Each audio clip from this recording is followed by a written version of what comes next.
जिल्ह्यात जानेवारी 2026 ते 28 फेब्रुवारी 2026 पर्यंत मुदत संपलेल्या ग्रामपंचायतीची निवडणूक घेण्यात प्रशासकीय अडचण निर्माण झाली आहे।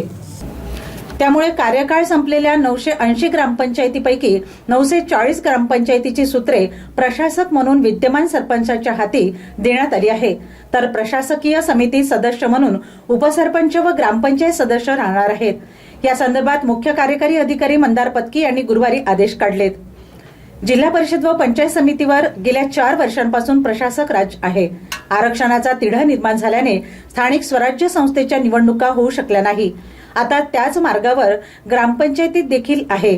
कार्यकाळ संपलेल्या ग्रामपंचायतीवर विद्यमान सरपंचाची 6 महिन्याच्या कालावधीकरिता किंवा निवडणूक प्रक्रिया पूर्ण होईपर्यंत त्या कालावधीसाठी प्रशासक म्हणून कामकाज सुरळीत चालण्यासाठी प्रशासकीय समिती स्थापन करण्यात आलेली आहे।